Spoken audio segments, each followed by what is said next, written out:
देश विदेश के हमारे तमाम कवियों और दर्शकों का बहुत बहुत स्वागत, अभिनंदन कि जो लॉकडाउन के दौरान सोशल डिस्टेंसिंग को निभाते हुए आयोजित इस ई कवि गोष्ठी में अपने अपने घर से ऑनलाइन जुड़े और दूरियों को मात देने में हमारे सहयोगी बने।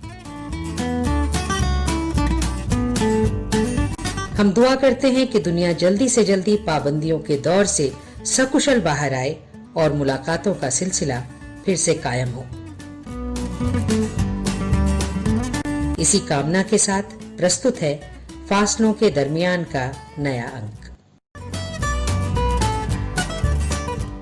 नमस्कार दोस्तों, कल रात सपने में मैं एक बड़ी खूबसूरत सी जगह पहुंच गई। सुनहरे पहाड़ और चांदी की झीलें, हवा ऐसी बहती हुई जैसे आपको कोई एहसास से सहला जा रहा हो।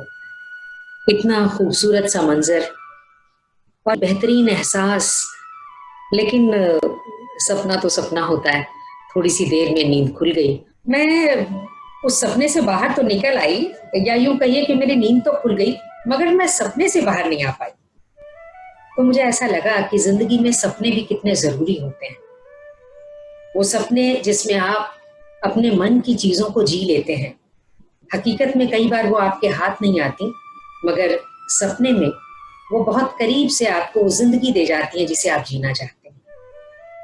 तो आज जिस स्वप्निल एहसास को हम जीने जा रहे हैं, उस सपने में हमारे साथ जो किरदार शामिल हैं, आइए पहले मैं उन सभी से आपका परिचय करा दूं। आज की हमारी इस गोष्ठी में विशेष आकर्षण के तौर पर गाजियाबाद से हमारे साथ जुड़ रही हैं डॉक्टर रमा सिंह, जो अपने गीतों और गजलों के लिए देश ही नहीं बल्कि दुनिया में जानी जाती है। आपका बहुत बहुत स्वागत डॉक्टर रमा सिंह। नमस्कार करती हूँ सबको।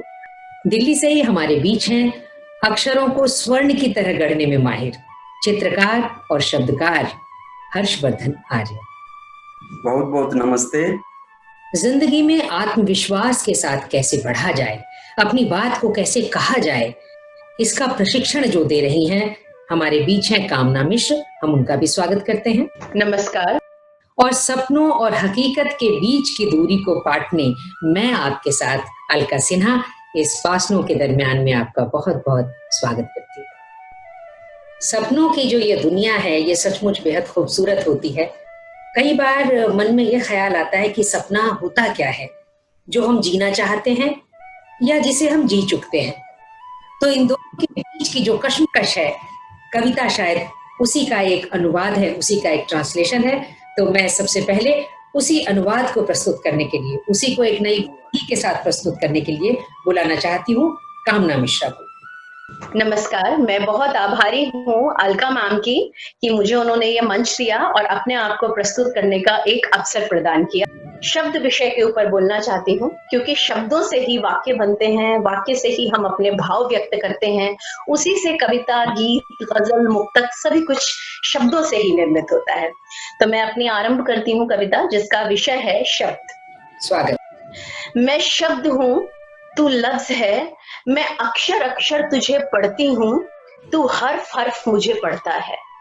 मैं पन्ना पन्ना भरती हूँ, तुझ पर कविता लिखती हूँ, तू वरक वरक भरता है, मुझ पर गजल लिखता है।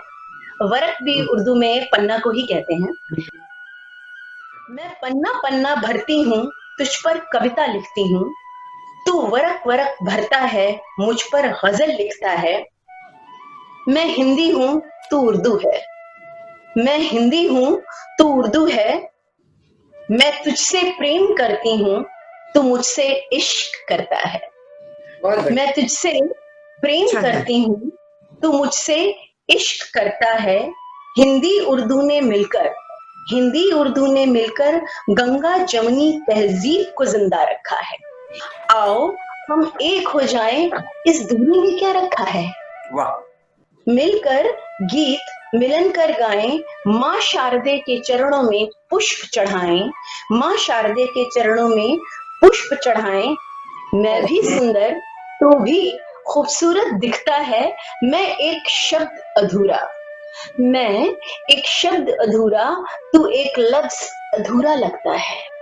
आओ मिलकर पूरे हो जाएं, आओ मिलकर पूरे हो जाएं, कुछ नए अशार बनाएं। मिलकर गीत गजल गुनगुनाएं, साहित्य साधना में हम तुम दोनों लीन हो जाएं, दोनों लीन हो जाएं। वाह वाह, क्या बात है। धन्यवाद। बहुत अच्छी, बहुत अच्छी, बहुत बढ़िया।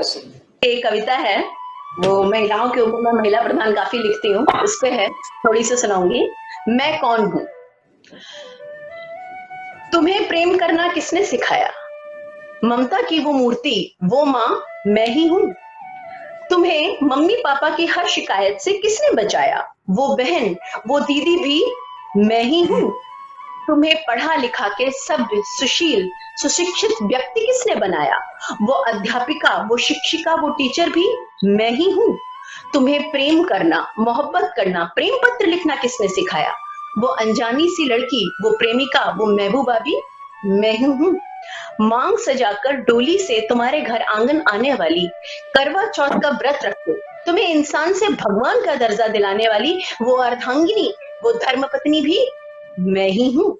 जब तुम रोए, टूटे और आधे अधूरे रह गए तो दौड़कर इनकी क्षण में तुम्हारी हर गलती को क्षमा करके कंधे से कंधा मिलाकर तुम्हारी साथ देने वाली वो अर्धांगिनी भी मैं ही हूँ। और जब तुम मुझे बीच राह रोती तड़पती अकेली छोड़कर चले गए तो किसी मजबूत चट्टान की तरह सभी संकटों का अकेले बहादुरी से सामना करने वाली कोई मनहूस विधवा नहीं, वो वीरांगना, वो वीर भी मैं ही हूँ। लेकिन मैं पूछती हूँ कि मैं हूँ कौन? मुझे तो तुम जन्म भी नहीं लेने देना चाहते, माँ की कोख में ही मार देना चाहते हो, दहेज के लिए जला देते हो, तेजाब से नहला देते हो, मारते हो, पीटते हो, बलात्कार करते हो। मैं पूछती हूँ कि मैं नहीं तो इस दुनिया में रखा क्या है? मैं नहीं तो तुम्हारा अस्तित्व क्या है? कैसे मनाओगे मेरे बगैर मदर्स डे, राखी और वैलेंटाइंस डे? फिर भी तुम मेरी कदर नहीं करते, मेरी इज्जत नहीं करते, क्यों? बंद करो ये सब अत्याचार। कहीं ऐसा ना हो जाए कि मेरी सहन शक्ति की सीमा पार हो जाए। याद रखना ए दुनिया, ए जमाने, याद रखना अगर मैं नहीं तो तू भी नहीं, तेरा भी कोई अस्तित्व नहीं। बहुत बढ़िया, बहुत अच्छी। वाह जी वाह। धन्यवाद।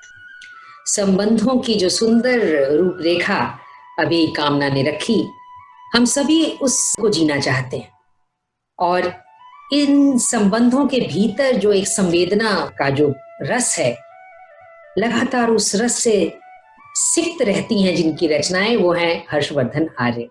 हर्षवर्धन आर्य शब्दों के साथ साथ रंगों से और रेखाओं से भी खुद को अभिव्यक्त करते हैं। हर्ष जी, कुछ बताइए इन चित्रों के बारे में। सफाई कर्मचारियों को समर्पित, बहुत सुंदर है हर्षवर्धन जी। ये श्री रामचंद्र जी वनवास के काल में, हाँ, बहुत बढ़िया। श्री के कुछ रूप हैं ये। हाँ, बहुत अच्छा है सर। वाह, बहुत श्री सुंदर। कृष्ण कन्हैया है। इतनी बेहतरीन एक जो अदाकारी है आपकी, वो हमारे सामने आई, लेकिन अब जब ये शब्दों में ढलते हैं तो किस तरह की रचना हमारे सामने आती है, हम अपने दर्शकों को उससे भी रूबरू करा दें। हर्ष जी, आपको मैं कविता के लिए आमंत्रित करती हूँ।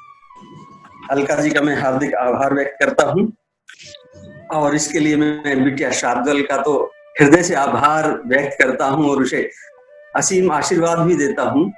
उसी के माध्यम से हम सब जुड़े हैं और अलका जी के ये कार्यक्रम निरंतर इस तरह गतिमान है और कविताओं का ये रस निर्झरी बह रही है। इसके लिए शार्दुल बिटिया को बहुत बहुत शुभाशीष।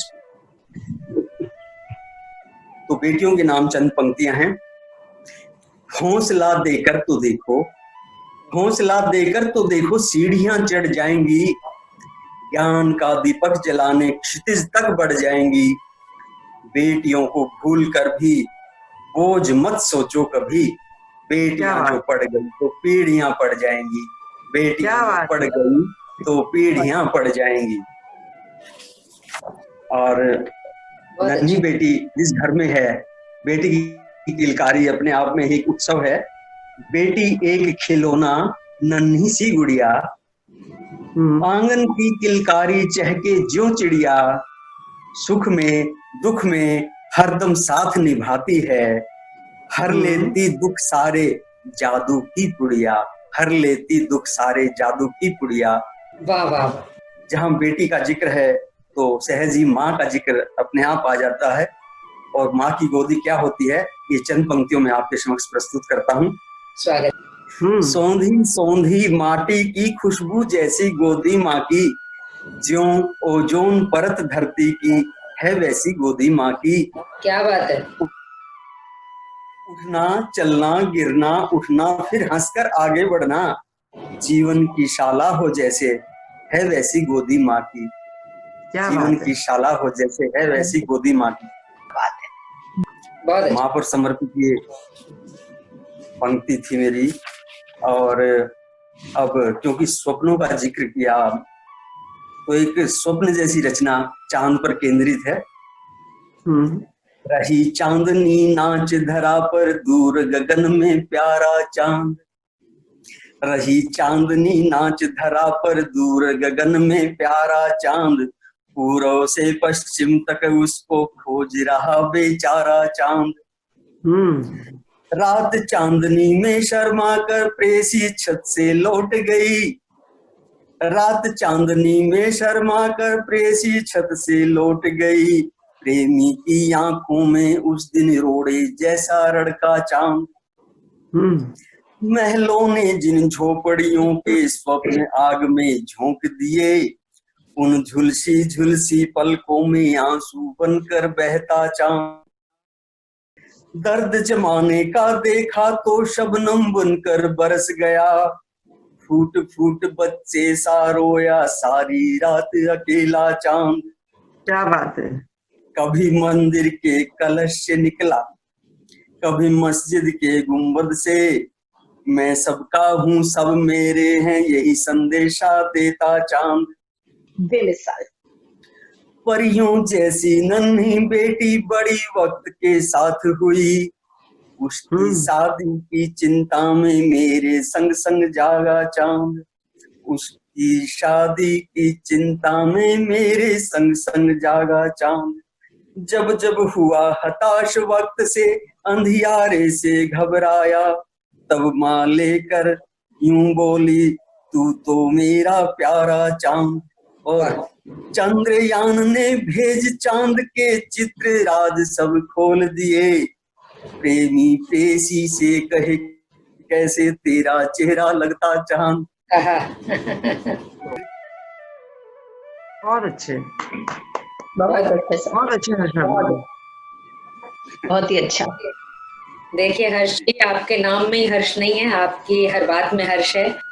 जो चांद और चांद के साथ अपने संवाद की बात कही, हम सभी को दरअसल एक ऐसा ही रिश्ता अपने आसपास खोजना होता है। और इससे पहले कि मैं डॉक्टर रमा सिंह को अपने बीच में लाऊं, मैं अपनी एक छोटी सी कविता से अपनी भी उपस्थिति यहाँ दर्ज करना चाहती हूँ। वाह वाह इरशाद। जो बात आप कह रहे हैं वही जोड़ती हूँ, मैं उसी बात से जोड़ती हूँ। शीर्षक है मैं ही तो हूँ ये। जब भी देखती हूँ मैं कोई चिड़िया, जब भी देखती हूँ मैं कोई चिड़िया, छोटी या बड़ी, घोंसले में या पिंजरे में, दिखाई देता है मुझे उसकी आंखों में खुला खुला भरा पूरा नीला आकाश। क्या बात है। और मैं चिहुक कर पहचान जाती हूँ खुद को, मैं ही तो हूँ ये। क्या बात है। जब भी देखती हूँ मैं कोई मछली, रेत में छटपटाती या जल में गोते लगाती, दिखाई पड़ता है मुझे उसकी आंखों में जल ही जल अथाह जल। क्या बात है। मुझे उसकी आंखों में जल ही जल अथाह जल, जिसकी पारदर्शिता में झलक पड़ता है मेरा ही प्रतिबिंब, मैं ही तो हूँ ये। वाह वाह क्या बात है। जब भी देखा है मैंने किसी फूल को शाख पर खिला या वेणी में सजा, मैं पहचान गई खुद को उसकी खुशबू में और फैल गई दूर दूर तक। तुम कहाँ कहाँ कैसे कैसे बांधोगे मुझे, तुम कहाँ कहाँ कैसे कैसे बांधोगे मुझे, मैं चिड़िया हूँ आकाश हो जाऊंगी, मैं चिड़िया हूँ आकाश हो जाऊंगी, मछली हूँ उमड़ उमड़ बाढ़ हो जाऊंगी, सुवासित कविता हूँ मैं बिखर जाऊंगी फिजाओं में, बंधूंगी नहीं मरूंगी नहीं, बंधूंगी नहीं। बहुत अच्छे, बहुत अच्छे, बहुत ही अच्छे, बहुत बढ़िया। सरकार जी एक कविता और सुनाइए। रमा जी आपका बहुत बहुत धन्यवाद। एक कविता और आपने कही तो हम बात करते हैं प्रवासी मजदूरों की। मैं बात करना चाहती हूँ हर हर व्यक्ति की जो प्रवासी है।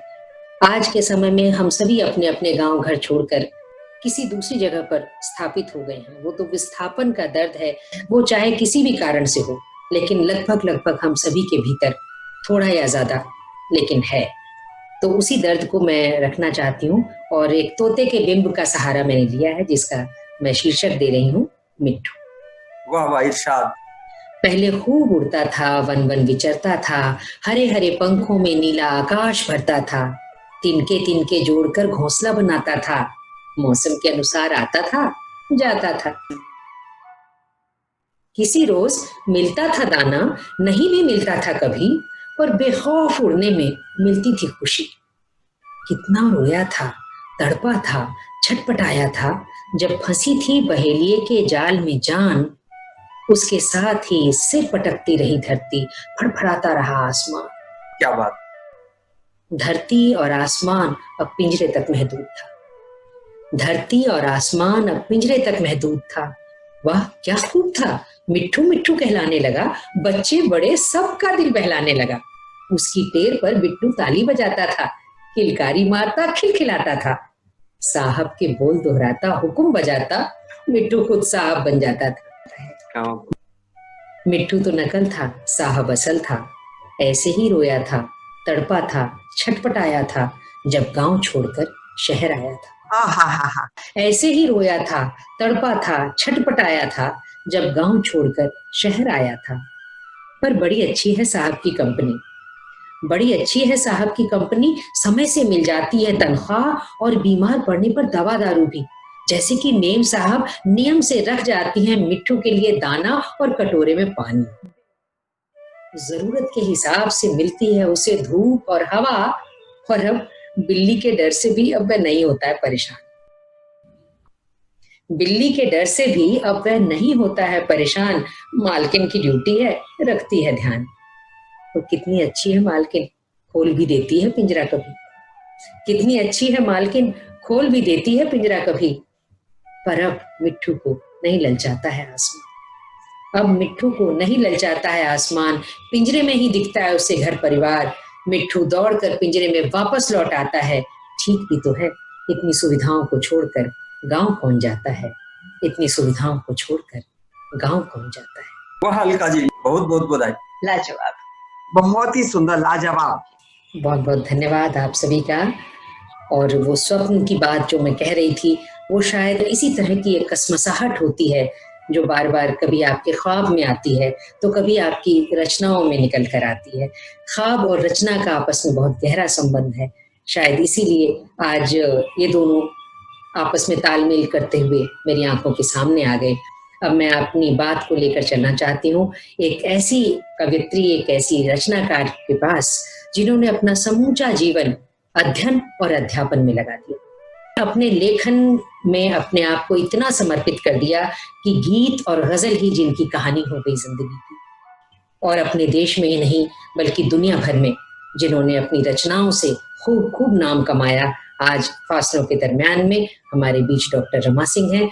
मैं उनसे ये आग्रह करना चाहती हूँ कि फासलों के दरमियान के दर्शकों के लिए वो कुछ ऐसी रचनाएं सुनाएं कि हमारे दर्शक उन रचनाओं की उंगली थामकर अपनी जिंदगी का ये सफर गुनगुनाते हुए पार करें। डॉक्टर रमा सिंह। मैं अलका जी आपका बहुत बहुत धन्यवाद करती हूँ कि फासलों के दरमियान में आपने हम सबको जोड़ा। और मैं यहाँ से शुरुआत करती हूँ क्योंकि आपने ख्वाब से शुरुआत की थी इसकी। मैंने जिंदगी में इतना ख्वाब देख लिए कि अब जिंदगी हकीकत में आ गई है। अब मैं कहती हूँ, हो गई है पीर और मेरी सयानी, ख्वाब में भी है नहीं कोई कहानी। हो गई है पीर अब मेरी सयानी, ख्वाब में भी है नहीं कोई कहानी। वक्त ने समझा दिया कुछ इस तरह से, वक्त ने समझा दिया कुछ इस तरह से, ये हकीकत में सफर ही जिंदगानी, ये हकीकत में सफर जिंदगी। इस सफर को आगे लेके चलती हूँ। कुछ शेर पढ़ती हूँ मैं। जब कोई भी छत रहे सर पर नहीं, खुशनुमा दिखते वहां मंजर नहीं, और अब कहाँ दाना चुगा कर पुण्य ले। आपने चिड़ियों की बात की से मुझे गजल याद आ गई कि अब कहाँ दाना चुगा कर पुण्य ले। रहने को जब पंछियों के घर नहीं। क्या बात है। अब कहाँ दाना चुगा कर पुण्य ले, रहने को जब पंछियों के घर नहीं, और अश्क आंखों से झरे ही फूल बन, अश्क आंखों से झरे ही फूल बन, अब यहाँ होगा कभी पतझड़ नहीं। अश्क आंखों से झरे ही फूल बन, अब यहाँ होगा कभी पतझड़ नहीं। और गजल का मक्ता कह रही हूँ कि ए रमा उनको भी अब पहचान ले, ए रमा उनको भी अब पहचान ले, पाँव जिनके आज धरती पर नहीं। बेमिसाल। जब कोई भी छत रहे सर पर नहीं, खुशनुमा दिखते वहां मंजर नहीं, खुशनुमा दिखते वहां मंजर नहीं। और एक गजल तरन्नुम में पढ़ना चाहती हूँ, देखिएगा। और ये भी जिंदगी से जुड़ी हुई है, बहुत मतलब मुझे बहुत प्रिय है ये गजल, आपके सामने रखती हूँ, देखिएगा। कहो कोई कब तक ये हंस कर के टाले, कहो कोई कब तक ये हंस कर के टाले, जहां ने सदा हम पे पत्थर उछाले, वाह वाह। जहां ने सदा हम पे पत्थर उछाले, कहो कोई कब तक ये हंस कर के टाले। शेर देखिएगा। वाह। लगाता ही ठोकर जिसे ये जमाना, लगाता ही ठोकर जिसे ये जमाना, उसे आज बढ़कर गले से लगा ले, उसे आज बढ़कर गले से लगा ले, कहो कोई कब तक ये हंस कर के टाले। गजल का शेर दे दी, देखिए। बहुत सुंदर। बड़ी मुश्किलों से तुझे मिल सकी है, बड़ी मुश्किलों से तुझे मिल सकी है, मोहब्बत की दौलत छुपा ले, छुपा ले। वाह वाह, क्या बात है। मोहब्बत की दौलत छुपा ले, छुपा ले, कहो कोई कब तक ये हंस कर के टाले। और इस शेर पे विशेष ध्यान चाहती हूँ, बड़ा नाजुक सा शेर है। न दस्तक ही देंगे न आवाज होगी, न दस्तक ही देंगे न आवाज होगी, दबे पाँव आएंगे गम आने वाले, वाह वाह। दबे पाँव आएंगे गम आने वाले, कहो कोई कब तक ये हंस कर के टाले। और एक नारी की फितरत पे दे रही हूँ आपको, इसे जिद कहो या कि फितरत हमारी, इसे जिद कहो या कि फितरत हमारी, कि कांटे भी खुद फूल बन कर निकाले, बेमिसाल। कि कांटे भी खुद फूल बन कर निकाले, कहो कोई कब तक ये हंस कर के। और एक शेर और देखती हूँ, करे क्या शिकायत हम अपनी किसी से, ये एक कवि दूसरे कवि से कह रहा है, ये मान के चलिए। करे क्या शिकायत हम अपनी किसी से, करे क्या शिकायत हम अपनी किसी से, सभी लेके बैठे है खुद अपने छाले। वाह वाह वाह, बहुत खूबसूरत। सभी लेके बैठे है खुद अपने छाले, कहो कोई कब ये हंस कर। और गजल का मक्ता दे रही हूँ, रमा में भी आंसू का दरिया बहा है, रमा में भी आंसू का दरिया बहा है, उसे आज चाहे तो सागर चुरा ले। क्या बात है। उसे आज चाहे तो सागर चुरा ले, कहूँ कोई कब तक ये हंस कर के टाले, जहाँ ने सदा हम पे पत्थर उछाले, कहो कोई कब तक ये हंस कर के टाले। बहुत बहुत बधाई आपको, बहुत अच्छी रचना। बहुत बहुत शुक्रिया। बहुत ही अच्छा है मैम, बहुत अच्छा लगा।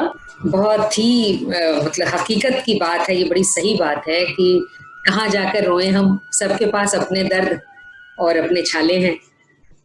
लेकिन फिर भी जब आप दोस्तों में बैठकर खुशियों को बांटते हैं तो कई गुना हो जाती हैं, और दुखों को बांटते हैं तो वो घटकर बहुत कम रह जाते हैं।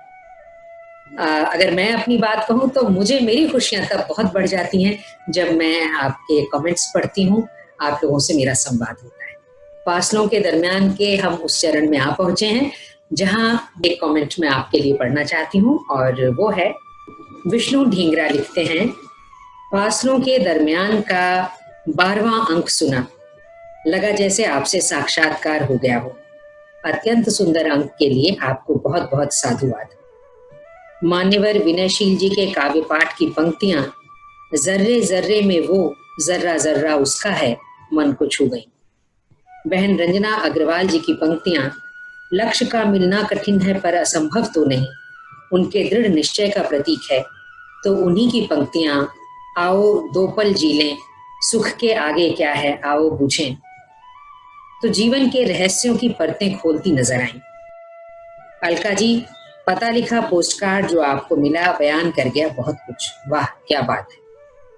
आपके प्रयास के लिए बहुत बहुत साधुवाद की पात्र हैं आप। ईश्वर से कामना करता हूं कि आप सब प्रतिभागी सदा स्वस्थ एवं सुरक्षित रहें। विष्णु ढींगरा, दिल्ली। बहुत बहुत धन्यवाद विष्णु ढींगरा जी। आप हमारे कार्यक्रमों को देखते हैं, आप हमारे सभी अंकों को देखते हैं, यह जानकर बहुत खुशी हुई। आपकी ये जो टिप्पणी है, आपका जो कमेंट है, ये हमारे लिए एक खुशियों भरा गुलदस्ता है। आपने जिन पंक्तियों की बात की वो सचमुच जिंदगी में अडिग खड़े रहने की ताकत हमें देते हैं। और जिस समय हम इस कार्यक्रम की कल्पना कर रहे थे तो हमारे मन में शायद इसी तरह की एक कामना थी, कभी किसी को लगे कि वो अकेला है तो हमारी कविताओं का दामन थामे, हमारे गीत हमारे गजलों के साथ होले। और आप लोगों के साथ होना हमें जो खुशी देती है वो एक तरह से, अगर मैं वही कहूँ कि हमारे सपनों की दुनिया होती है। जब हम ऐसा सोचते हैं, ऐसी कल्पना करते हैं कि हमारे जो दर्शक हैं वो हमारे साथ इतना जुड़े कि हमारे भाव उनके तक पहुंचे और उनकी जो इच्छाएं हैं उन्हें हम शब्दबद्ध कर सकें, तो शायद ये एक सेतु बन जाए। इसी कामना के साथ मैं आप सबसे विदा लेती हूँ, फिर मिलेंगे। नमस्कार।